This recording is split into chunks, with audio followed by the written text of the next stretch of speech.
আলহামদুলিল্লাহি রাব্বিল আলামিন ওয়াসসালাতু ওয়াসসালামু আলা সাইয়্যিদিল মুরসালিন আম্মা বা'দ ফাআউযু বিল্লাহি মিনাশ শাইতানির রাজিম বিসমিল্লাহির রহমানির রহিম আসসালাতু ওয়াসসালামু আলাইকা ইয়া রাসূলুল্লাহ ওয়া আলা আলিকা ওয়া আসহাবিকা ইয়া হাবিবাল্লাহ আসসালাতু ওয়াসসালামু আলাইকা ইয়া নবিয়াল্লাহ ওয়া আলা আলিকা ওয়া আসহাবিকা ইয়া নূরাল্লাহ।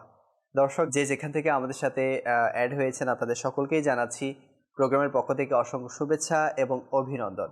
আসুন ভালো ভালো কিছু নিয়ত শামিল করে নেই আল্লাহ তাআলা এবং তার রাসূল সাল্লাল্লাহু আলাইহি ওয়াসাল্লামের রেজামন্দি হাসিলের উদ্দেশ্যে।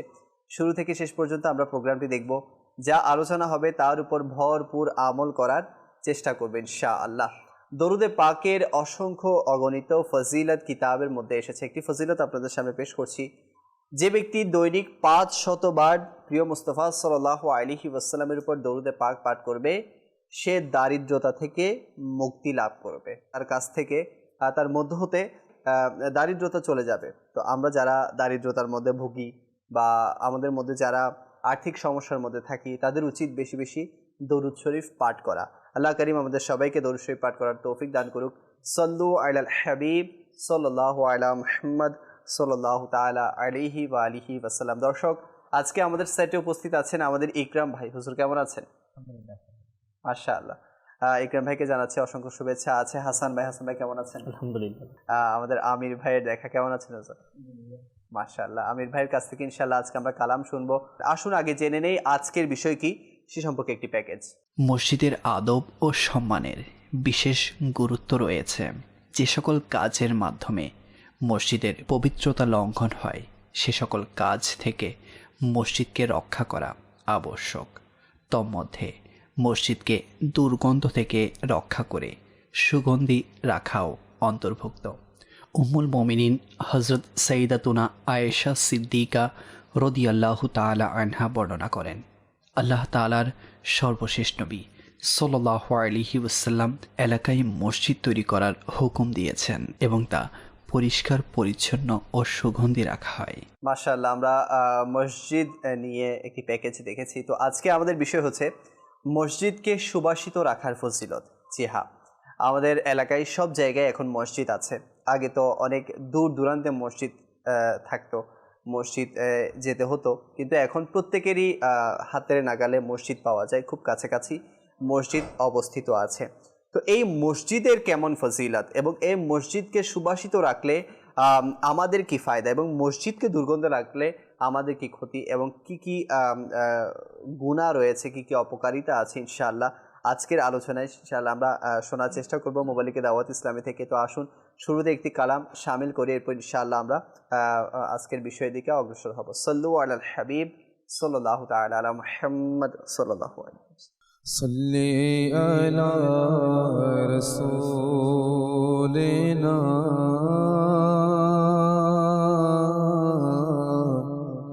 صلی علی محمد صلی علی حبیبنا صلی علی محمد گلیوں میں گھوم گھوم کر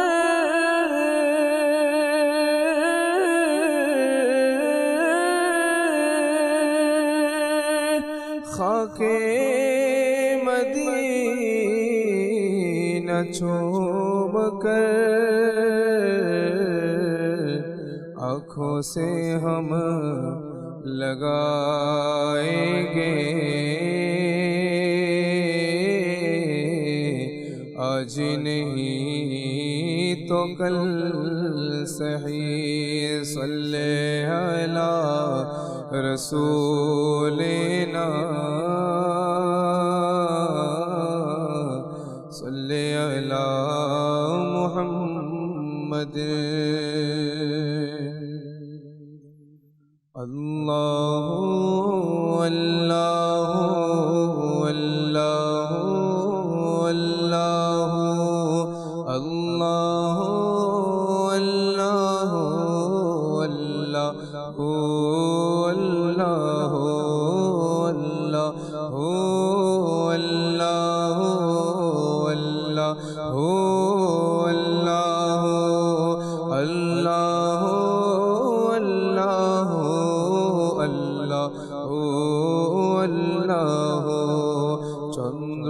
সূর্য সাত আসমান গাই যে তোমার গুণগান চন্দ্র সূর্য সাত আসমান গাই যে তোমার গুণগান দয়ার ভণ্ডার হে রহমান তুমি হান্নানো মান্নান আল্লাহ আল্লাহ আল্লাহ আল্লাহ আল্লাহ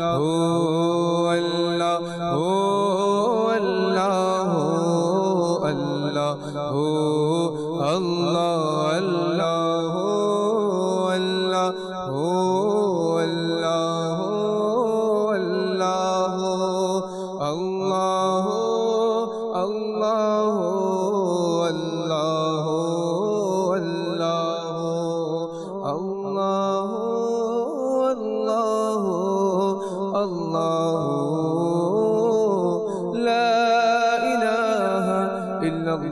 মুহাম্মাদুর রাসূলুল্লাহ। মাশাআল্লাহ, মারহাবা মারহাবা, খুবই সুন্দর আমরা একটি কালাম শুনলাম। আল্লাহ পাক আমাদের সবাইকে বেশি বেশি আল্লাহ পাকের জিকির এবং ওনার কাছ থেকে ক্ষমা চেয়ে নেওয়ার সেই তৌফিক দান করুক। আজকে বিষয় নেওয়া হয়েছে মসজিদ সুবাসিত রাখার ফজিলত নিয়ে। তো আসুন শুরুতে আমরা ইকরাম ভাইয়ের কাছে যাই, মাদানী ফুল শামিল করি। জি হুজুর। আলহামদুলিল্লাহ রাব্বিল আলামিন ওয়াসসালাতু ওয়াসসালামু আলা সাইয়্যিদিল মুরসালিন আম্মা বা'দ ফাআউযু বিল্লাহি মিনাশ শাইতানির রাজিম বিসমিল্লাহির রহমানির রহিম। নবী করিম রউফুর রহিম সাল্লাল্লাহু আলাইহি ওয়াসাল্লাম মসজিদে নববী শরীফের কিবলার দিকে কফ করে থাকতে দেখে অসন্তুষ্ট প্রকাশ করলেন। তখন তা দেখে এক আনসারী মহিলা সাহাবিয়া রাদিয়াল্লাহু তাআলা আনহা তিনি উঠলেন এবং তা পরিষ্কার করে সেখানে সুগন্ধ লাগিয়ে দিলেন। সুবহানাল্লাহ।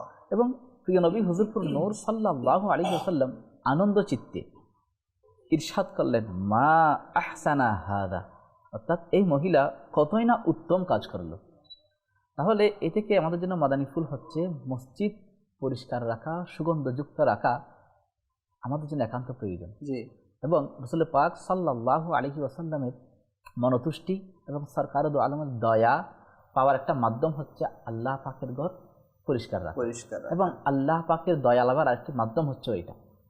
আমরা সকলেই জানি নিজেদের যে বাসস্থান রয়েছে সেখানে যদি ময়লাযুক্ত থাকে তাহলে আমাদের অনেক খারাপ লাগে। সকাল সন্ধ্যাটা ঝাড়ু দিচ্ছে কি জন্য? ময়লাগুলোকে দূরীভূত করার জন্য। তাহলে নিজের ঘরকে পরিষ্কার রাখার জন্য কত কিছু ইউজ করি, কিন্তু আল্লাহ পাকের ঘর পরিষ্কার রাখার জন্য আমাদেরকে কত কষ্ট করা দরকার এবং এদিকে খেয়াল রাখা দরকার।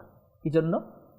বর্ণিত রয়েছে মসজিদ থেকে যদি কোনো কষ্টদায়ক বস্তু যদি কেউ বাইরে ফেলে দেয়, এটা চুল হোক, দাড়ি হোক, পাথরের কণা হোক, বালি হোক, কেউ যদি বাইরে ফেলে দেয় তাহলে তাকে ওই পরিমাণ সওয়াব দেওয়া হবে যেভাবে মসজিদের মধ্যে কোনো মারা গাধা যদি সেখানে মৃত্যুবরণ করে তাহলে ওই মৃত্যুবরণকারী গাধাকে এখান থেকে ফেলে দিলে যে সওয়াব, মসজিদ থেকে কষ্টদায়ক বস্তু যদি বাইরে ফেলে দেয় তাহলে তাকে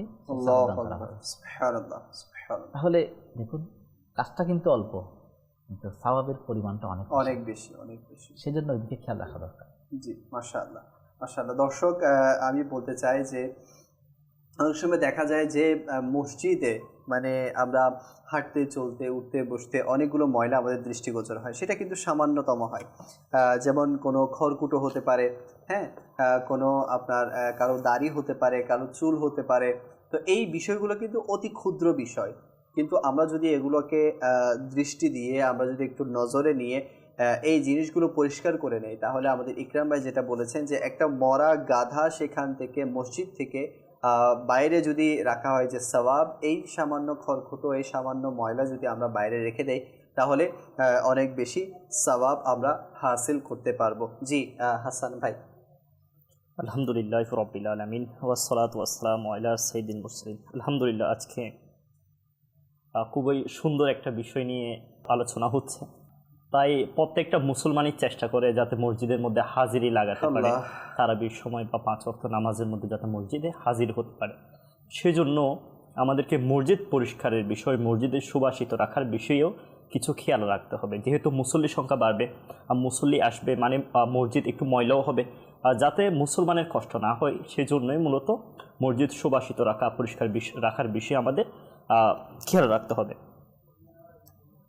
আল্লাহ তাআলা সূরা বাকারার 125 নং আয়াতের মধ্যে ইরশাদ করেন, এবং আমি ইব্রাহিম ও ইসমাইলকে তাগিদ দিয়েছিলাম, আমার ঘরকে খুব পবিত্র করো তাওয়াফকারী, ইতিকাফকারী এবং রুকু ও সিজদাকারীর জন্য। অর্থাৎ মসজিদ পরিষ্কার রাখার জন্য, সুবাসিত রাখার জন্য আল্লাহ তাআলা তাগিদ দিয়েছেন কাদের? আম্বিয়া কিরামদেরকে।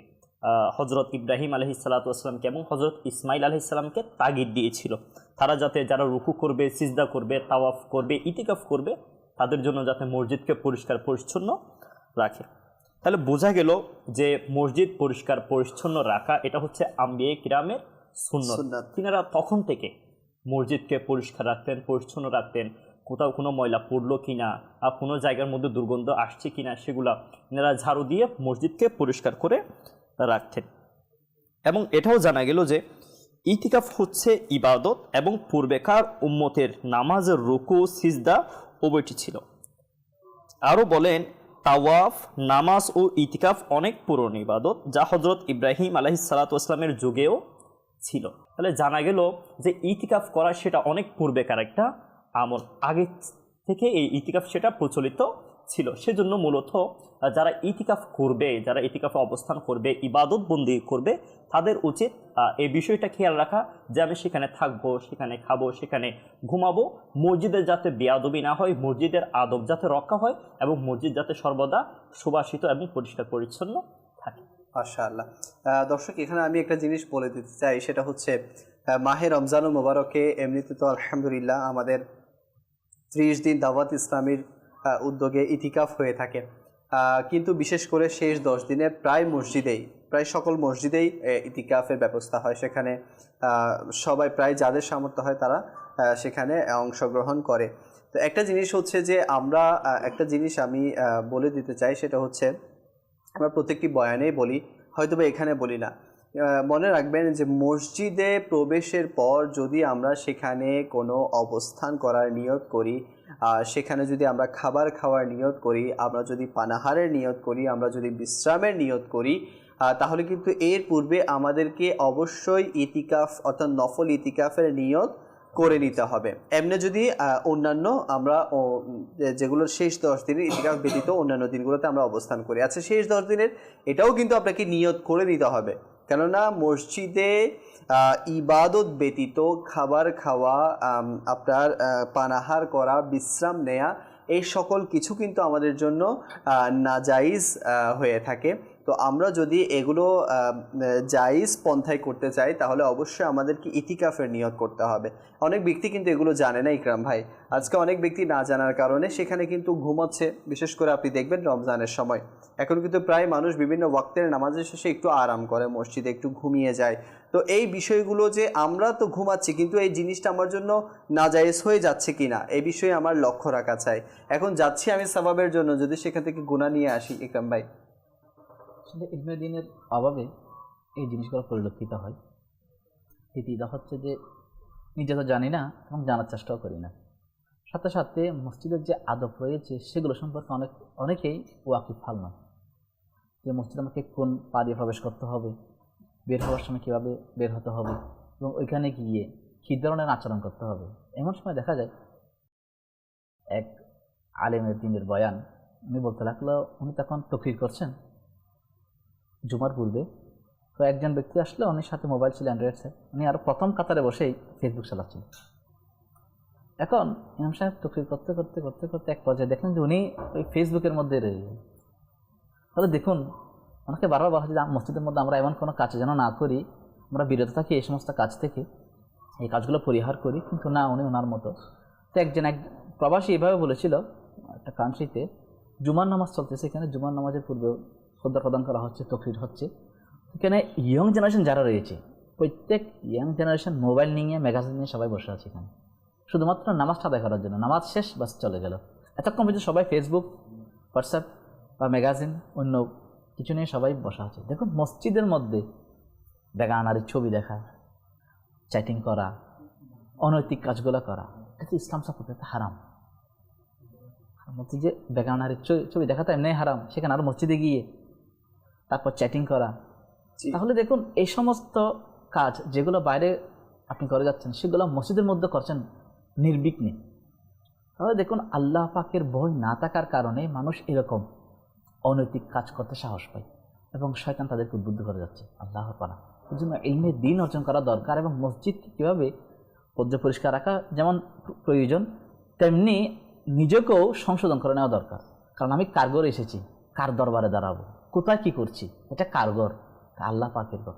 এ কারণে কোরআনে পাকের তেলাওয়াত হচ্ছে, আলিমে দ্বীনরা কোরআন পাকের তিলাওয়াত করে যাচ্ছেন, সেখানে কোরআন পাকের ফজিলত বর্ণনা করছেন, কোরআন হাদিসের আলোকে বয়ান করে যাচ্ছেন, সেগুলো না শুনে খুতবা শোনা তো ওয়াজিব, জুমার খুতবা শোনা ওয়াজিব, কিন্তু ওয়াজিব তরক করে ফেসবুক নিয়ে বসে থাকা, মোবাইলে চ্যাটিং করা, ওইদিকে তাকানো ওইদিকে তাকানো, তো সওয়াব করতে এসে আরো গুনার মধ্যে লিপ্ত হয়ে যাচ্ছে। আসলে এই সময় এছাড়া আরো এক সময় দেখা যায় এখন যে বিষয়টি আপনি তুলে ধরেছেন খুতবা শোনার ব্যাপারে, আজকাল বেশিরভাগ মানুষ খুতবা শোনার ব্যাপারে একদম মানে ওয়াকিফ না, তাদের ন্যূনতম জ্ঞান নেই, তারা হট্টগোল করাতে ব্যস্ত। বিশেষ করে নিচের তলায় তো একটু সাইলেন্ট থাকে, কিন্তু উপরের তলাগুলোর অবস্থা খুবই বেহাল অবস্থা, কিন্তু এগুলো না জানার কারণে। আমরা তো শুনেছি, আপনারা খুব ভালো জানবেন যে কিতাবের মধ্যে এমনও এসেছে যে জুমার যে খুতবা হয়, অর্থাৎ আপনার জুমার ফরজ নামাজের আগে যে 2টা খুতবা হয়, এগুলোর সময় মানে আপনার নেকি করাও নিষেধ আছে, তো জিকির করাও নিষেধ। নফল নামাজ পড়া যাবে না তখন, হ্যাঁ তখন তো ওয়াজিব, খুতবা শোনা তো ওয়াজিব, ওয়াজিব তরক করা তো নফল মুস্তাহাব আদায় করা। জি জি। আচ্ছা, এই সময় আরেকটা জিনিস আমি দেখেছি, আমি যারা মসজিদের কোনো নেতৃত্ব দেন এমন যদি কেউ শুনে থাকেন, আরেকটা বিষয় দেখেছি যে মসজিদে বিভিন্ন সময় মসজিদের জন্য টাকা তোলার প্রয়োজন পড়ে, তো এগুলো বেশিরভাগ সময় ওই টাইমেই তোলা হয়। হ্যাঁ, বেশিরভাগ সময়। এখন দেখা যাচ্ছে এতে করে সবার মনোযোগ সরে যাচ্ছে, আর মনোযোগ সরে যাওয়ার কারণে তার ওয়াজিবাত এটা ছুটে যাচ্ছে।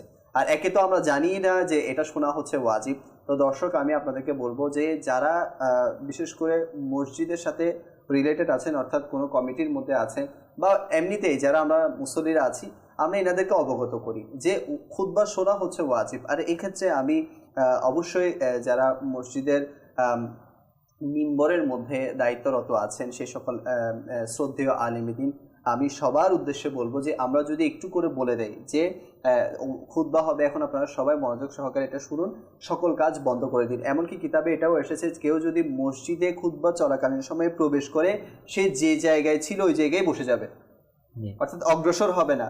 তাহলে খুতবার ইম্পর্টেন্সটা কতটুকু, খুতবার গুরুত্বটুকু কতটুকু, যে আমাদেরকে খুতবা শোনার ব্যাপারে বলা হচ্ছে, কিন্তু আমরা দেখি মসজিদের অবস্থা, মসজিদের হাল আমরা বেহাল করে ফেলি।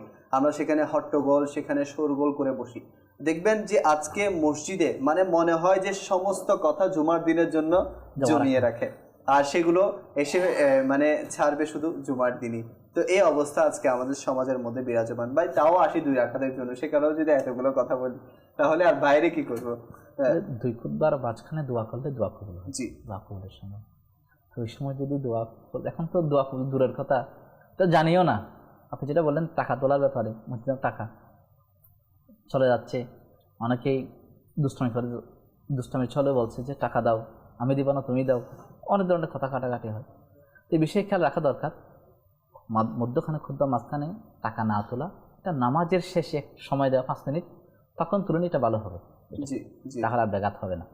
দ্বিতীয়ত হচ্ছে, কোনো ব্যক্তি যদি সাহায্য চাওয়ার জন্য আসে, এটা কত রেসিপির মধ্যেও আছে, বাহারের শরীয়তের মধ্যেও রয়েছে এটা। কোনো অভাবগ্রস্ত ব্যক্তি, কোনো ভিক্ষুক মসজিদে যদি টাকা চাই, টাকা দেওয়া যাবে না। বাহারের শরীয়তের মধ্যে রয়েছে টাকা দেওয়া হারাম এই সমস্ত ব্যক্তিকে। কেন? কারণ মসজিদে এটা তো টাকা ভিক্ষা করার জায়গা নয়, স্থান নয় এটা। সেজন্য তো এতটুকু করতে পারবে। আল্লাহ রহমতুল্লাহ ফুকাহায়ে কেরামগণ এভাবে বলেছেন, কোনো অভাবগ্রস্ত দারিদ্র ব্যক্তি যদি এসে বলে ইমাম সাহেবকে, ইমাম সাহেব এটাকে এলান করবেন, ঘোষণা করবেন, এবং ওই ব্যক্তি মসজিদে নয় বাইরে, অথবা ইমাম সাহেবকে ওইগুলো সবগুলো ওনারা জমা করবেন, পরবর্তী এসে ইমাম সাহেব কাছ থেকে এটা নিয়ে নেবেন। এটা হতে পারে, কিন্তু মসজিদের মধ্যে এভাবে টাকা তোলা ওই ব্যক্তির মধ্যে জায়েজ নেই। তৃতীয়ত হচ্ছে, মসজিদের মধ্যে শিশু, পাগল যারা রয়েছে, যে সমস্ত শিশুরা প্রস্রাব পায়খানা করার আশঙ্কা রয়েছে, এমনিতে শিশুদেরকে আনা নিষেধ মসজিদের মধ্যে। তারা হট্টগোল শুরু করে দেবে, নামাজ শুরু হবে, তারপর তারা দৌড়াদৌড়ি শুরু। এটা তো আমরা সকলেই জানি, সচরাচর দেখা যায় যে নামাজ শুরু হলো, ছোটো বাচ্চারা দৌড়াদৌড়ি শুরু করে দিল একজন আরেকজনের সাথে। সেজন্য এদেরকে না আনা দরকার মসজিদের মধ্যে। দ্বিতীয়ত হচ্ছে যে সমস্ত বাচ্চারা প্রস্রাব পায়খানা করার আশঙ্কা থাকে ওই সমস্ত বাচ্চাদেরকে এবং পাগলদেরকে মসজিদে আনা হারাম।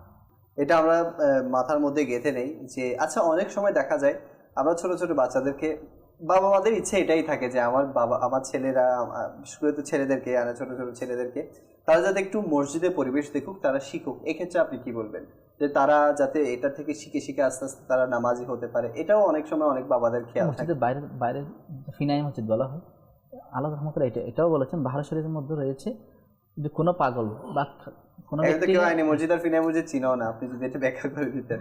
তো মসজিদের মূল অংশ নয়, জি, মূল অংশের বাইরে যে অংশ থাকে, যেটা এক্সট্রা সংযুক্ত হয় অতিরিক্ত অংশ, এখানে বাইরে যারা হট্টগোল করলে ভিতরে কোনো সমস্যা হবে না, নামাজের সমস্যা হবে না, মসজিদ। তো ওই সমস্ত জায়গায় ইমাম সাহেবের হুজরায় এই সমস্ত জায়গায় পাগল যারা রয়েছে বা কাকে দম করতে হচ্ছে বা কোনো ব্যক্তি বদনজর শিকার হয়েছে বা জিনের আসর প্রভাব পড়েছে, তো সমস্ত ব্যক্তিদেরকে আলেমদের দম করানোর জন্য ইমাম সাহেবের মসজিদে বা ফিনায় মসজিদ যেগুলো আছে ওইখানে আনা জায়েজ, কিন্তু পাগলদেরকে এমনি মসজিদে নিয়ে আসা জায়েজ নেই, হারাম। ঠিক তদ্রুপ বাচ্চা যদি ম্যাচিউর আপনার বুঝার মতো না হয়, ছোটো বাচ্চা, এগুলোকে যদি মসজিদে হট্টগোল করবে তাহলে না আনা উচিত। দ্বিতীয়ত আপনি যখন ঘরে নামাজ পড়বেন বা সুন্নত আদায় করলেন বা জিকির করতেছেন বা ওর বাচ্চার মা যখন নামাজ আদায় করবে, হয়তো পাশে ওদেরকে অন্য একটা জায়গায় আপনি মশাল্লা নামাজ দিলেন, ওরা এখানে নামাজ আদায় করবে, শিখুক, দেখুক, প্র্যাকটিস করুক, ওটা ভিন্ন বিষয়। কিন্তু এদেরকে মসজিদে না আনাটাই উত্তম, কারণ দেখা যাচ্ছে লাভের চেয়ে ক্ষতির পরিমাণটা বেশি হচ্ছে সেজন্য। কারণ এরকম অনেকে দেখা যায়, গত সপ্তাহের ঘটনা এটা, যে মসজিদের মধ্যে এরকম তারাবি নামাজ চলছিল, তো বাচ্চারা হট্টগোল শুরু করে দিল। এখন মুসল্লিরা বাচ্চাদের কিছু না বলে ইমাম সাহেবকে বলতে লাগলো আপনি সাথে কি রাখবেন, ব্যাত রাখবেন, নামাজ শেষ করে দৌড় দিবেন ব্যাচাঘাত করার জন্য। যে ছেলে কথা বলবে তাকে দেখুন মসজিদের মধ্যে যেখানে সাইলেন্ট উচ্চ আওয়াজে কথা বলা নিষেধ, সেখানে মারার জন্য বলতেছে কি মুসল্লি। এখন ইমাম সাহেব বলতে দেখুন বাচ্চা তো আমার না, বাচ্চা তো আপনাদের, এখন আমি মারতে গেলাম আমার উপরে আসবে, বাচ্চা আপনারটা হয়ে যায়।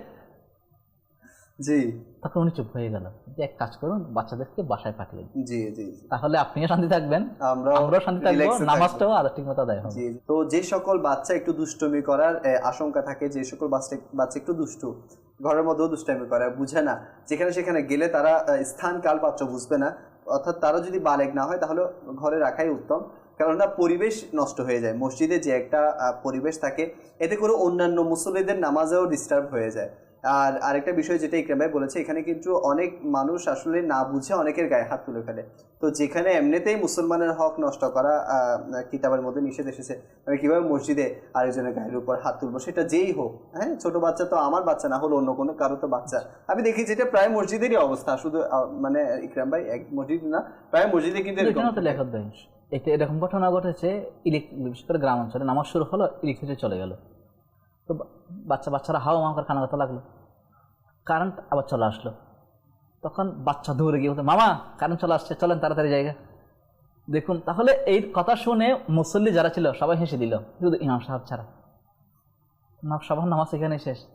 তাহলে এই সমস্ত ঘটনা থেকে সাবধানতা অবলম্বন করা। জি জি জি, দর্শক আমাদের সবাইকে সচেতন হওয়া চাই। সময় হয়েছে আমাদের একটি সেগমেন্ট শামিল করার, যে সেগমেন্টটিতে আমরা একটি কিতাব বা রিসালার পরিচয় জেনে থাকি। তো আসুন দেখি আজকে কি আমাদের জন্য অপেক্ষা করছে। জি, মাকতাবাতুল মদিনা, মাকতাবাতুল মদিনা, মাকতাবাতুল মদিনা, মাকতাবাতুল মদিনা।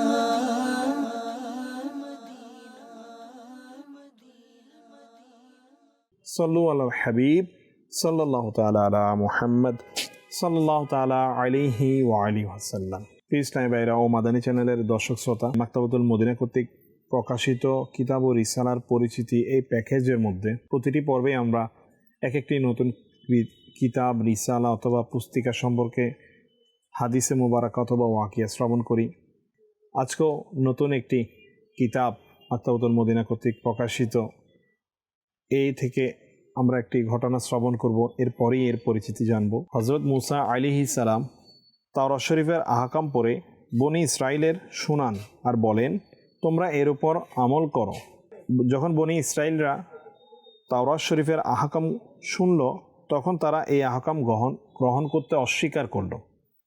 এই অবাধ্যতায় আল্লাহ পাকের আযাব অবতীর্ণ হলো যে হঠাৎ তুর পাহাড় শিকড় সহ ওপরে বাতাসে উড়ে বনি ইসরাইলের মাথার ওপর ঝুলে রইল, যা 3 মাইল দীর্ঘ ও 3 মাইল প্রস্থ ভূমির ওপর অবস্থান করছিল। যখন বনি ইসরাইলরা দেখল যে পাহাড় তাদের মাথার ওপর ঝুলে আছে, তখন তারা সবাই সিজদায় পতিত হয়ে ওয়াদা করতে লাগলো যে আমরা তাওরাতের সকল আহকাম গ্রহণ করে নিলাম এবং এর উপর আমলও করব। কিন্তু তারা সিজদায় নিজের গাল এবং বাম্ভ্রু মাটিতে লাগিয়েছিল এবং ডান চোখে পাহাড়ের দিকে তাকিয়েছিল যে আমাদের ওপর পড়ে যাচ্ছে না তো। এই কারণেই এখনও বিধর্মীরা এভাবে করে যে বাম গাল ও বাম্ভ্রু মাটিতে লাগায়। যাই হোক, বনি ইসরাইলরা যখন তওবা করে নিল এবং তাওরাতের ওপর আমল করার ওয়াদা করে নিল, তখন ওই পাহাড় উড়ে নিজ জায়গায় চলে গেল। আল্লাহ তাআলা পবিত্র কোরআনুল কারীমের মধ্যে সূরা আরাফের মধ্যে এই ঘটনাটি বর্ণিত রয়েছে। প্রিয় ইসলামী ভাইরা, এভাবে আরও কোরআনের বিভিন্ন চমকপ্রদ ঘটনা এবং আশ্চর্যজনক ঘটনা সংবলিত মাকতাবাতুল মদিনা কর্তৃক প্রকাশিত কিতাব কোরআনের আশ্চর্য ও অনন্য ঘটনাবলী। এই কিতাবটি এক বিস্ময়কর ঘটনা সংবলিত কিতাব।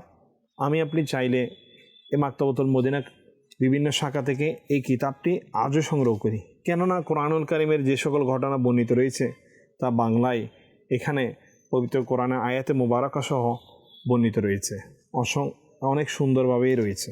আমি বলবো আমরা আজই মাকতাবাতুল মদিনা থেকে বিভিন্ন শাখা থেকে, নিচের স্ক্রিনের মধ্যে আপনারা নাম্বার দেখতে পাচ্ছেন, বিভিন্ন শাখা সময়ের ঠিকানাও দেখতে পাচ্ছেন। আপনি চাইলে এই শাখা সময়ের যে নম্বর দেওয়া রয়েছে ওই নম্বরে যোগাযোগ করে সরাসরি এই কিতাবটি সংগ্রহ করতে পারি, অথবা আপনি চাইলে অনলাইনে আমাদের ফেসবুক যে পেজ রয়েছে, পেজের ঠিকানাও এখানে রয়েছে, আপনি চাইলে ওখানেও মেসেজ করে অর্ডার করতে পারেন। এর মাধ্যমেও আপনি কিতাবটি সংগ্রহ করতে পারেন। তো এভাবে বিভিন্ন কোরআনুল কারীমের ঘটনা সংবলিত ঘটনা শ্রবণ করার জন্য আপনি এই কিতাবটি আজই সংগ্রহ করি এবং এর উপর আমল করার চেষ্টা করি এবং অপরকেও পড়তে উৎসাহিত করি। আল্লাহ তাআলা আমাদেরকে তৌফিক দান করুক। সাল্লু আলাল হাবিব সাল্লাল্লাহু তাআলা আলা মুহাম্মদ সাল্লাল্লাহু তাআলা আলাইহি ওয়া আলিহি ওয়াসাল্লাম। মাকতাবাতুল মদিনা, মাকতাবাতুল মদিনা, মাকতাবাতুল মদিনা, মাকতাবাতুল মদিনা।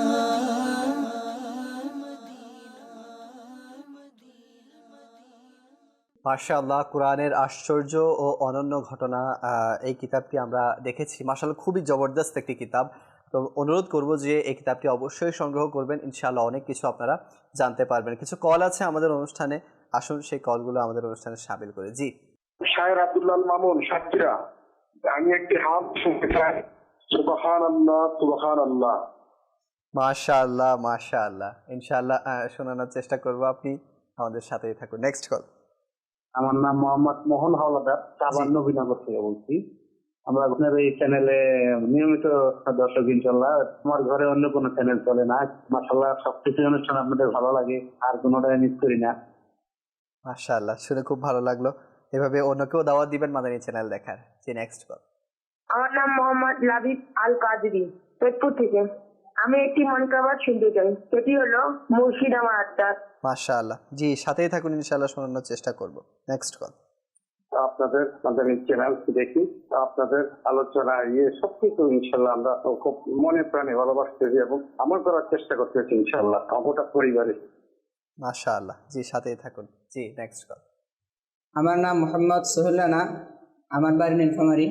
আমি একটি নাচ শুনতে চাই। নাচটি হচ্ছে জীবনে হবে কি তোমার দিদার ইয়া রাসূলুল্লাহ। মাশাআল্লাহ, আমাদের সাথেই থাকুন, ইনশাআল্লাহ চেষ্টা করব শোনানোর জন্য। ফেসবুকে অনেকে কমেন্ট করেছেন। মনিরুল ভাই আছেন, লিখেছেন সালাম, আপনাদেরকে মোবারকবাদ। আমারই মনের এই বাসনা, শুধু দেখবো মদিনা, নাটটি শুনিয়ে দিবেন। হায়দার আলী ভাই আছেন, শাহ আলম ভাই আছেন, মাশাআল্লাহ। আজম ভাই আছেন, মোমিন ভাই আছেন শ্রীমঙ্গল থেকে, মাশাআল্লাহ। এরপর আরও অনেকে আছেন, আবুল হুসাইন ভাই।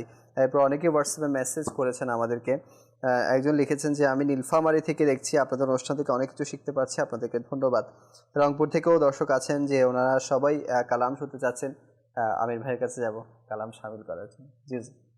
তৌহিদেরি মুর্শিদ আমার, মুহাম্মাদের নাম মুর্শিদ, মুহাম্মাদের নাম।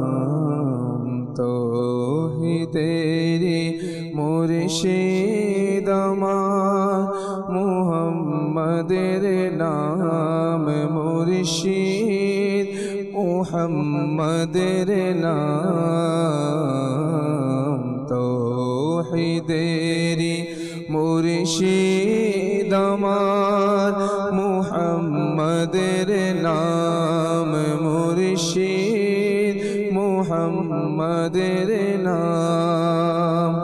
ওই নাম জপলে বুঝতে পারি খোদাই কালাম মুর্শিদ, মুহাম্মাদের নাম মুর্শিদ, মুহাম্মাদের নাম।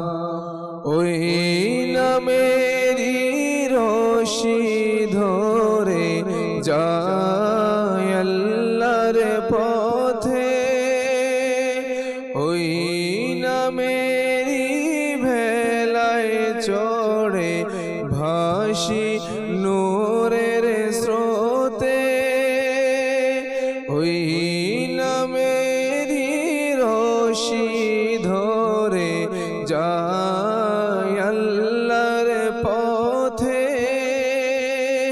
ওই নামেরি ভেলায় চড়ে ভাসি নূরের স্রোতে, ওই নামের বাতি জেলে দেখি আরশের মকাম মুর্শিদ, মুহাম্মাদের নাম মুর্শিদ, মুহাম্মাদের নাম। তৌহিদেরি মুর্শিদ আমার, মুহাম্মাদের নাম মুর্শিদ, মুহাম্মাদের নাম। ওই নামের দামন ধরে আছি, আমার কিসের ভয়, আমার কিসের ভয়। ওই নামের গুণে পাবো আমি খোদার পরিচয়, পাবো খোদার পরিচয়। ওই নামের দামন ধরে আছি, আমার কিসের ভয়, আমার কিসের ভয়। ওই নামের গুণে পাবো আমি খোদার পরিচয়, পাবো খোদার পরিচয়। তার কদম মুবারক যে আমার বেহেশত তঞ্জাম মুর্শিদ, মুহাম্মাদের নাম মুর্শিদ, মুহাম্মাদের নাম। তৌহিদেরি মুর্শিদ আমার, মুহাম্মাদের নাম মুর্শিদ, মুহাম্মাদের নাম।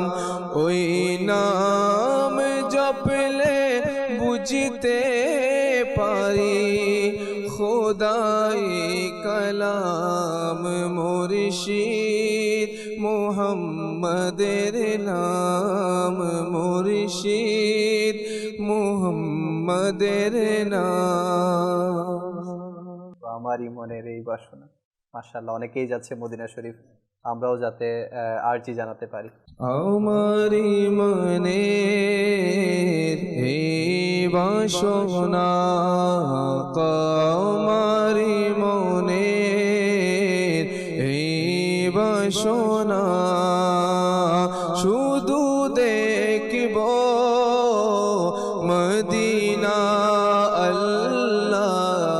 আমারি মনের এই বাসনা আল্লাহ, আমারি মনের এই বাসনা,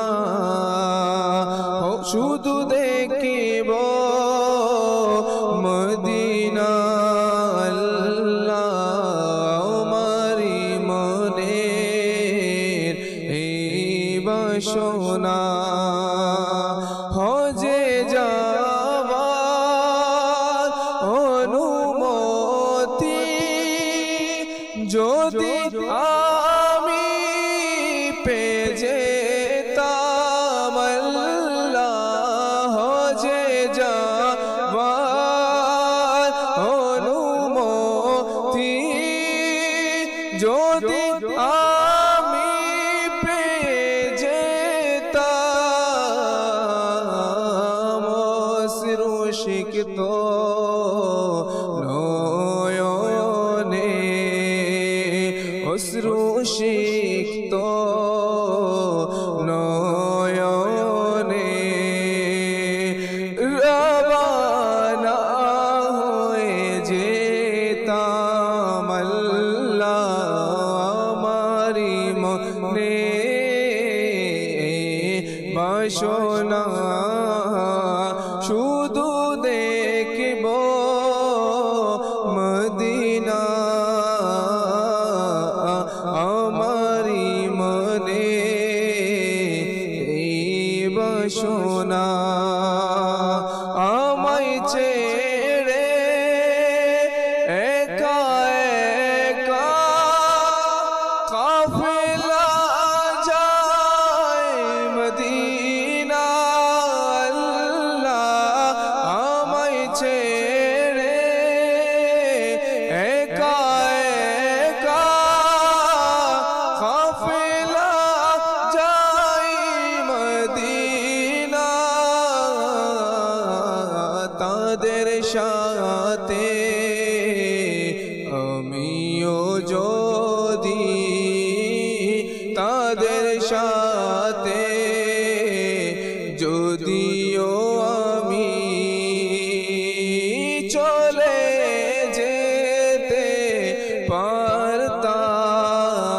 পারতাম। আমারি মনে এই বাসনা আল্লাহ, আমারি মনে এই বাসনা, শুধু দেখিব মদিনা। এমন যদি হয়ে যেত প্রিয় নবীর চরণ দয়ে, এমন যদি হয়ে যেত প্রিয় নবীর চরণ দয়ে, লুটিয়ে পড়ে আমি আত্মার, লুটিয়ে পড়ে আমি আত্মার, কুরবান হয়ে যেতাম। আমারি মনে এই বাসনা আল্লাহ, আমারি মনে এই বাসনা, শুধু দেখব মদিনা। আমারি মনে এই বাসনা। আর মাশাআল্লাহ তো আল্লাহ করিম আমাদের সবাইকে, যারা দেখছেন যারা শুনছেন, আল্লাহ তাআলা আমাদের সবাইকে সেই মোবারক ঘরগুলোতে, সেই মোবারক স্থানগুলোতে হাজির হওয়ার তৌফিক দান করুক। কথা বলছিলাম মসজিদকে সুবাসিত রাখার ফজিলত নিয়ে, আসুন হাসান ভাইয়ের কাছ থেকে শুনবো। জি হুজুর। এখন একটা বিষয় যেটা দেখা যায় যে আমরা যখন কোথাও বেড়াতে যাই বা কোনো গণ্যমান্য ব্যক্তির বাসায় যাই, তখন নিজেকে এমনভাবে তৈরি করি মানে দেখতে লাগে যেন অনন্য, ইনার চোখে পড়ার মতো। কিন্তু মসজিদে যাওয়ার ক্ষেত্রে দেখা যায় যে আমি কাজ থেকে ফারিক হয়ে মসজিদে দৌড় দিয়ে চলে গেলাম, বাজার থেকে বাজারের বস্তা হাতে নিয়ে মসজিদে চলে গেলাম, বা যে কাজেই আছে ঘরমাক্ত দেহ নিয়ে বা ভেজা কাপড় নিয়ে আমরা কোথায় চলে যাই? মসজিদে চলে যাই। তো কিতাবের মধ্যে আসছে যে শরীরে গন্ধ নিয়ে, মুখে গন্ধ নিয়ে মসজিদে প্রবেশ করা হচ্ছে হারাম, অর্থাৎ নাজাইজ, মসজিদে এভাবে প্রবেশ করা মানা আছে। কিন্তু তারপরও আমরা এরকমটা করে ফেলছি। এইসবের মূল কারণ হচ্ছে কি, যে আমাদেরকে শেখানো হয় ছোটোবেলা থেকে যে তুমি কোনো জায়গায় গেলে কিভাবে যাবে। তুমি কোনো একজন মন্ত্রীর বাসায় যাচ্ছ বা কোনো শখসিয়তের বাসায় গেলে, গণ্যমান্য ব্যক্তির বাসায় গেলে কিভাবে যাবে, তুমি ক্লাসরুমে ঢোকার সময় কি বলে ক্লাসরুমে ঢুকবে, অর্থাৎ প্রত্যেক কিছু আমাদেরকে শেখানো হয়।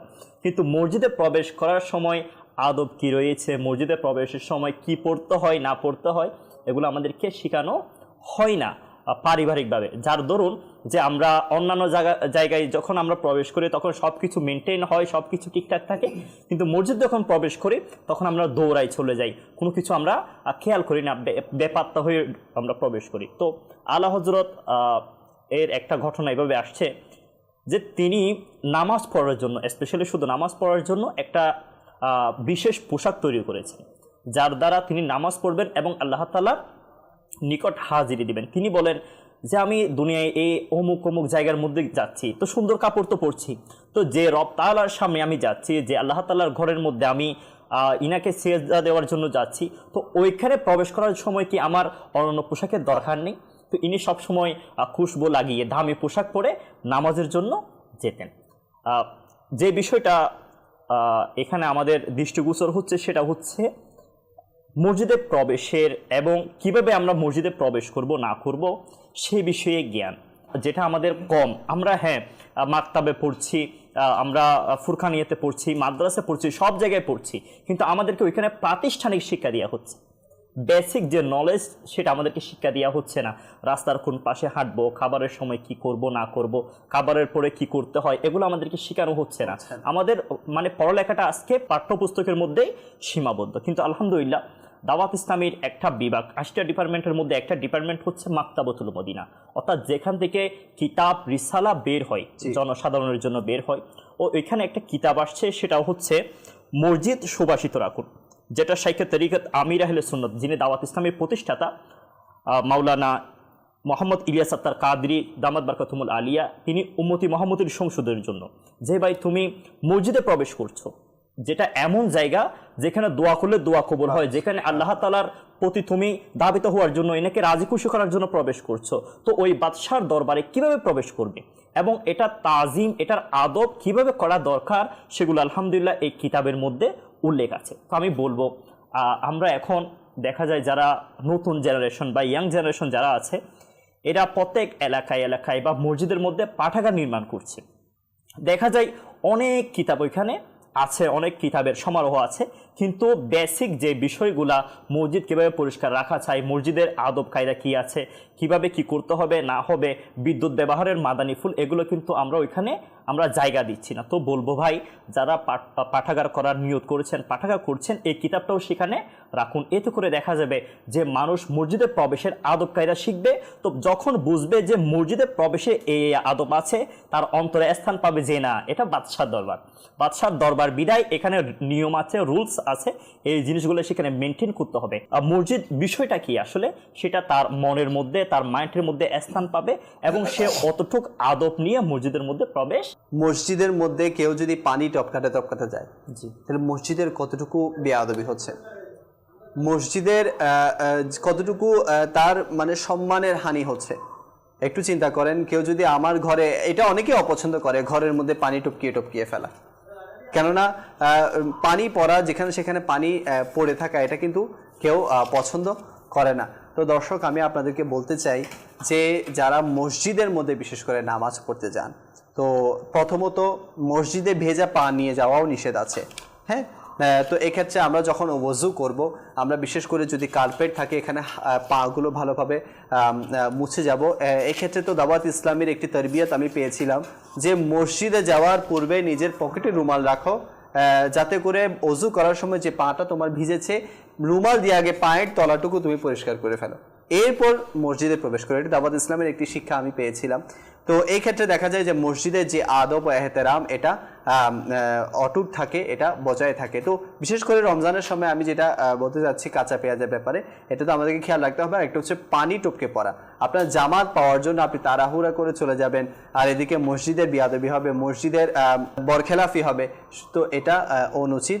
তো এটা আমাদেরকে খেয়াল রাখতে হবে যাতে আমরা এই জিনিসটার প্রতি খেয়াল রাখি। ইকরাম ভাই যেটা বলছিলেন কাঁচা পেঁয়াজের বিধান সম্পর্কে। জি হুজুর।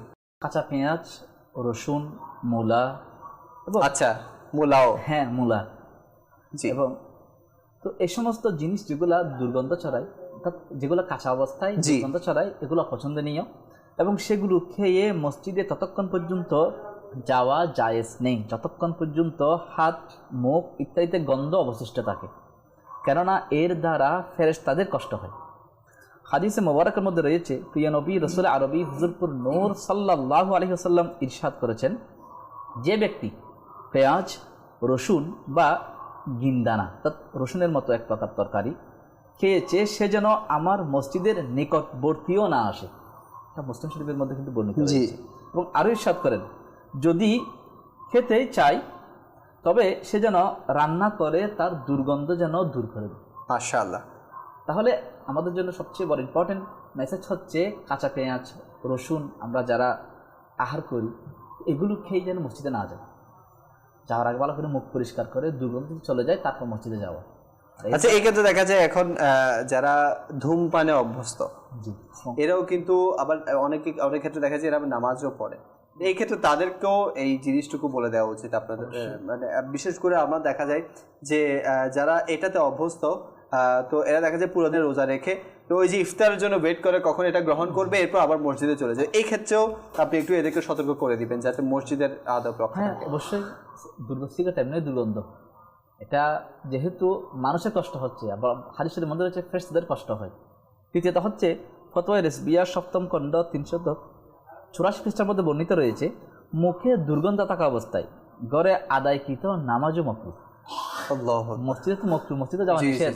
ঘরের মধ্যে আচ্ছা, অনেকের সেন্স এটা যে আমি তো মসজিদে যাচ্ছি না, ঘরে খেলে সমস্যা। হ্যাঁ, এটাও মাকরুহ। আর এমত অবস্থায় মসজিদে যাওয়া হারাম। তাহলে যাত্রী ইবাদত করার জন্য তো হারাম অবস্থায় তো ইবাদত কবুলই হবে না, এখানে মসজিদে প্রবেশ করাই হারাম। এবং অপর নামাজি কষ্ট হয়, আপনি যেটা বলেন যে স্মোকার যারা রয়েছে তাদের মুখ থেকে দেখবেন দুর্গন্ধ এমনি ছড়ায়, পাশে দাঁড়ালে অনেক মানুষ হাত দিয়ে রাখে এবং তার থেকে দূরে থাকতে চায়। তাহলে এই অবস্থায় নামাজিকে কষ্ট দেওয়া হারাম। আর অন্য নামাজি না থাকলেও দুর্গন্ধের কারণে ফেরেশতাদের কষ্ট হয়। হাদিসে বর্ণিত রয়েছে, যেসব জিনিস দ্বারা মানুষ কষ্ট পায় এতে ফেরেশতারাও কষ্ট পায়। তারা আমাদের উচিত এগুলো পরিহার করা। এগুলো অবশ্যই আমাদের দৃষ্টিগোচর করতে হবে যে আমরা কোন কোন কাজ আছে। একটা কমন সেন্সের বিষয় যে আমি আমার বেডরুমে বা আমার ছেলে মেয়ের সামনে আমি যেগুলো করতে মানে উচিত মনে করি না, সেটা কিভাবে আল্লাহ পাকের বারগাহে আমি মানে এগুলো নিয়ে যাই, এই দুর্গন্ধ নিয়ে যাই। তো এই জন্য আমাদের খেয়াল রাখা উচিত যে সকল বস্তুর দ্বারা পরিবেশের ভারসাম্য নষ্ট হয়ে যায়, পরিবেশের মধ্যে একটি অন্যরকম জিনিস ক্রিয়েট হয়ে যায়, তো আমরা এই জিনিসগুলো খেয়াল রেখে আমাদের অবশ্যই সেগুলো থেকে বিরত থাকা উচিত। আর মসজিদ এটা হচ্ছে আল্লাহ পাকের ঘর, সর্বপ্রথম মাথায় রাখতে হবে যে আল্লাহ পাকের ঘর, যেটা আজকে আমাদের সমাজের মধ্যে মসজিদকে দুর্গন্ধ করার অন্যতম একটি কারণ, সেটা হচ্ছে আমরা মসজিদে গিয়েও আমাদের সেন্সে নেই যে আমি কোথায় আছি। মেইন বিষয় হচ্ছে এটা যে আমি কোথায় আছি, আমি এটাকে সেই সাধারণ প্লেসের মতোই মনে করছি, বাইরে যেভাবে আমি অবস্থান করছি, ঘরে যেভাবে অবস্থান করছি এটাকেও সেভাবে আমি অবস্থান করে নিচ্ছি। বিশেষ করে রমজানুল মোবারকে একটি জিনিস আমাদের দেখা যায় যে আমরা মসজিদে একটুর জন্য হলো টাইম একটু বেশি স্পেন্ড করি অন্যান্য দিনের তুলনায়, কেন আমার কাজ একটু থাকে না। তো এই জন্য এটা নয় যে আপনি মসজিদে অবস্থান করার মানে এটা নয় যে সেখানে আপনি গল্পগুজব করবেন, সেখানে পরিবেশকে আপনি নষ্ট করবেন। কেউ কোরআনে পাকের তিলাওয়াত করছে, আপনার কথার কারণে তার ডিস্টার্ব হবে, আপনি হি হি হা হা করে হাসবেন, হাসবেন, সেখানে এমনিতেই তো অট্টহাসি কোমরে অন্ধকার নিয়ে আসে মসজিদে। এটা হাদিস শরীফ যে মসজিদে কেউ যদি অট্টহাসি দেয় তাহলে তার কবর অন্ধকার হয়ে যাবে। তো সেখানে আমি কিভাবে, আচ্ছা অনেক সময় দেখা যায় আমরা এখানে দেখা যায় আসলে মনে হয় যে সব দাপটতা ক্ষমতা আমি মসজিদে এসেই দেখানোর দরকার। দেখা যায় যারা একটু মানে হ্যাঁ এরা একটু ইমাম সাহেব মুয়াজ্জিন সাহেব এনাদেরকে কথা বলার সময় উচ্চ আওয়াজে ডাক দিবে। তো এক্ষেত্রেও আমাদের দৃষ্টি দেওয়া উচিত যে আমরা মসজিদে আছি ভাই, এখানে উঁচু আওয়াজে কথা বলা নিষেধ। আচ্ছা এখানে আরেকটা বিষয় আমি আপনার কাছে প্রশ্ন রাখতে চাই, সে মসজিদের সকল কর্মকাণ্ড, সেটা হোক ক্লিন করা, সেটা হোক মসজিদের বিভিন্ন মেনটেনেন্সের কাজ, সেটা হোক মসজিদের বিভিন্ন কাজ, এগুলো কি শুধু একজন মুয়াজ্জিনের দায়িত্ব? এগুলো কি শুধু একজন ইমাম সাহেবের দায়িত্ব? একজন মুসল্লি হিসেবে কি আমাদের কোনো দায়িত্ব থাকে না? আমরা যদি কোথাও অপরিষ্কার দেখি বলে মুয়াজ্জিন সাহেব তার দায়িত্ব পালন করেনি, এই ক্ষেত্রে আপনার একটা সুন্দর প্রশ্ন করেছেন। আমার শেখ তরিকত আমির আহলে সুন্নাত সমাধান খুলিভাবে দিয়েছেন যে যে সমস্ত ব্যক্তির ভাই বা বোন বা ওনার কন্যা তাদের বিবাহ হচ্ছে না, বয়স হয়ে গিয়েছে, তো তাদের ভাইয়েরা যদি বাবা বা ভাই এরা যদি মসজিদ যদি এই নিয়তে যদি পরিষ্কার করে ঝাড়ু দেয় তাহলে আলহামদুলিল্লাহ এটার বরকতে আল্লাহ পাক অতি সত্বর তার কন্যাকে তার বোনকে তাড়াতাড়ি সাদের ব্যবস্থা করে দিবে। তাহলে ঝাড়ু দেওয়ার কারণে যদি এত বড় নিয়ামত লাভ করেন, এটা শুধু মুয়াজ্জিন কেন করবে, আমাদের সবার তো করা দরকার। প্রেস্টিজে লাগতেছে। আল্লাহর ঘর, মৌলাকে, খালেককে, সৃষ্টিকর্তাকে, রিজিকদাতাকে, না চাইতে তার বান্দা হয়েছি, না চাইতে এই নবীর উম্মত হতে পেরেছি, না চাইতে শ্বাস প্রশ্বাস সবকিছু। এখন আমি এলাকার মধ্যে অনেক মান্যগণ্য ব্যক্তি, আমার হাতে কি ঝাড়ু থাকবে? ঝাড়ু তো মানুষকে ফেটানোর জন্য নয়, আল্লাহ ঘরে লাগানোর জন্য। এখন তো আমরা ঝাড়ু ইউজ করি বাসার মধ্যে, আল্লাহ না করুক, আল্লাহ না করুক, মসজিদে দিতে যদি লজ্জাবোধ হয়, আল্লাহ যদি আমার যদি এমন সিচুয়েশন করে যে আমাকে যদি ঝাড়ুদার বানিয়ে দিত, মসজিদের নয় রাস্তা যদি ঝাড়ুদার বানিয়ে দেওয়া হতো, কোনো মেডিকেলের ঝাড়ুদার বানিয়ে দিতে হতো, তখন কি করতাম আমি? আল্লাহ পাক তোমাকে সম্মান দিয়েছেন, আমার আমাকে দেখলে সালাম দিচ্ছে, আর আল্লাহর ঘর মসজিদের মধ্যে ঝাড়ু দেওয়াতে কোনো লজ্জাবোধ নেই। আমি কিন্তু অনেক আল্লাহওয়ালা মানুষও দেখেছি যারা মসজিদের মুতওয়াল্লি কিন্তু মসজিদের আনাগোনা পর্যন্ত পরিষ্কার করে। আল্লাহ পাক আমাদের সবাইকে তৌফিক দান করুক। আমির ভাই থেকে একটি মানকাবাদে আত্মার শুনবো ইনশাআল্লাহ, এরপর আমরা কন্টিনিউ করবো। চিয়ার্স। সাল্লাল্লাহু আলাইকা ইয়া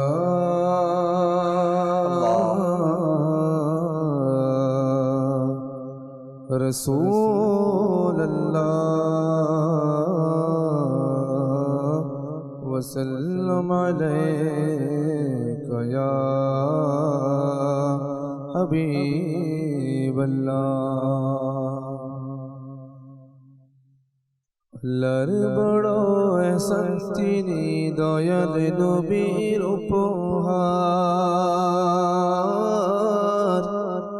আল্লাহর বড় এহসান তিনি দয়াল নবীর উপহার, সাধক মুখলিস আলেম তিনি বহু গুণের সম্ভার, সাধক মুখলিস আলেম তিনি বহু গুণের সম্ভার, তিনি মুর্শিদ আমরা তার, মুর্শিদ আমরা তার, মুর্শিদ তার, মুর্শিদ আমরা তার, মুর্শিদ আমরা তার, মুর্শিদ আমরা তার, মুর্শিদ আমরা তার, মুর্শিদ আমরা তার, মুর্শিদ আমরা তার, মুর্শিদ তার, মুর্শিদ আমরা তার, মাতাই সদা ইমামা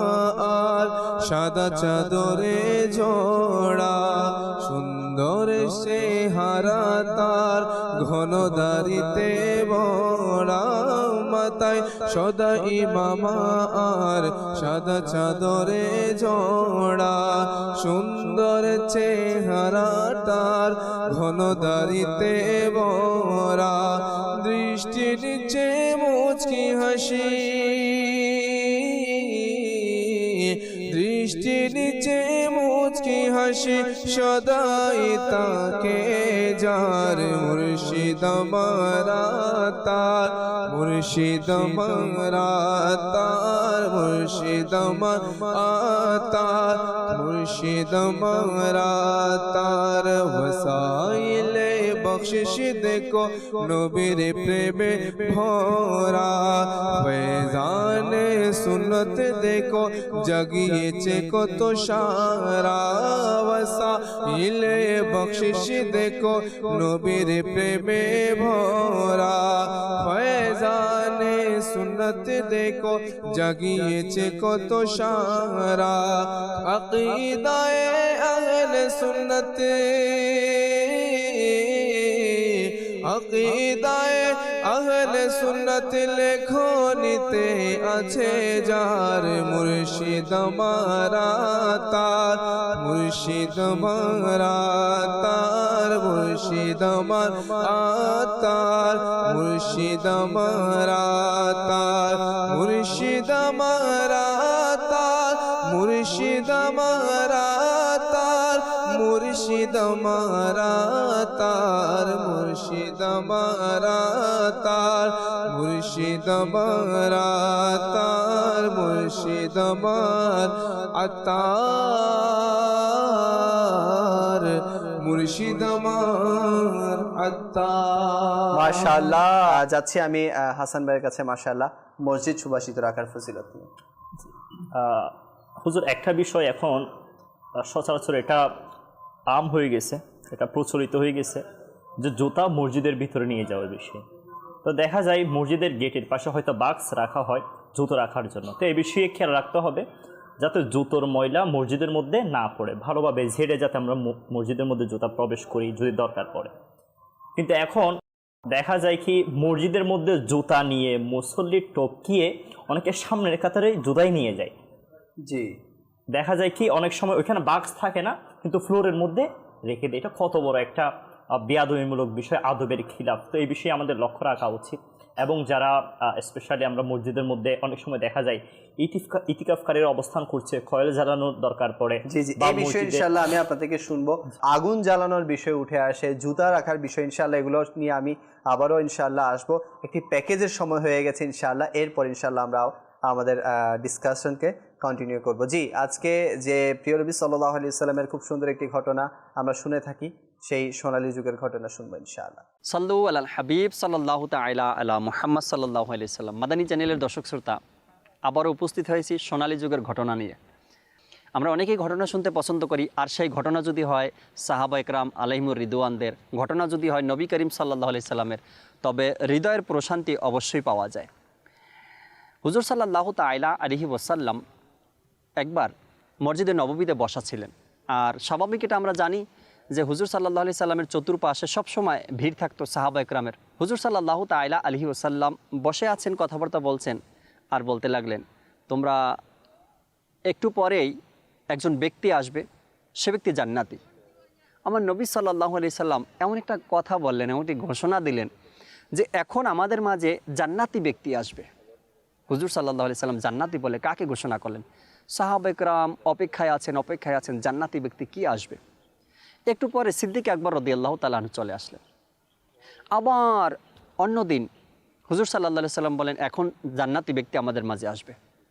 সাহাবা একরাম অবাক হয়ে তাকিয়ে আছেন কি আসবে। একটু পরে সিদ্দিক আকবর রাদিয়াল্লাহু তাআলা আনহু আসলেন। এভাবে করে নবী করিম সাল্লাল্লাহু তাআলা আলাইহি সাল্লাম সিদ্দিক আকবর রাদিয়াল্লাহু তাআলা আনহুর শান আর মর্যাদাকে অন্যান্য সাহাবা একরামের সামনে তুলে ধরেছেন, যাতে করে সিদ্দিক আকবর রাদিয়াল্লাহু তাআলা আনহুর শান আমরা বুঝতে পারি। আর কেবলা শাইখে তরিকাত আমির আহলে সুন্নাত দামাত বারাকাতুহুল আলিয়া যখন দেখলেন যে আমাদের সমাজের মধ্যে সাহাবা একরাম আলাইহিমুর রিদওয়ানদেরকে নিয়ে কিছু মানুষের মধ্যে একটু দ্বিধাদ্বন্দ্ব চলছে, আমির আহলে সুন্নাত দামাত বারাকাতুহুল আলিয়া সুন্দর একটা সিস্টেম বানিয়ে দিলেন, আমাদের জন্য স্লোগান দিয়ে দিলেন। যখনই সিদ্দিক আকবর রাদিয়াল্লাহু তাআলা আনহুর নাম আমরা নিব, কি বলবো? ইসলামের প্রথম খলিফা সিদ্দিক আকবর রাদিয়াল্লাহু তাআলা আনহু। আমির আহলে সুন্নাত এভাবে করে 4 জন খলিফার নাম দিলেন।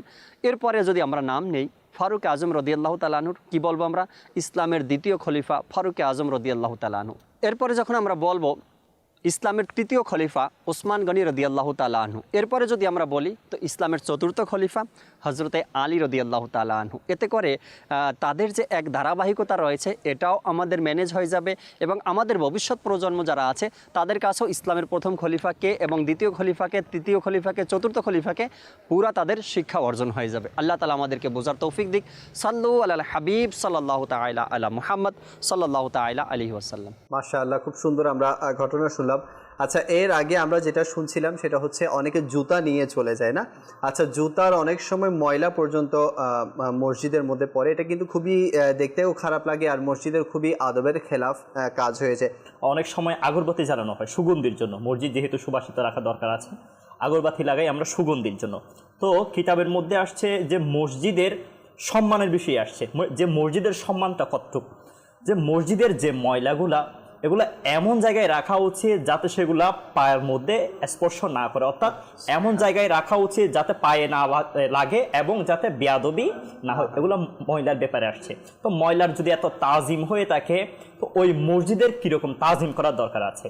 সাল্লু আলাল হাবিব সাল্লাল্লাহু তাআলা আলা মুহাম্মদ সাল্লাল্লাহু তাআলা আলাইহি ওয়া আলিহি ওয়াসাল্লাম।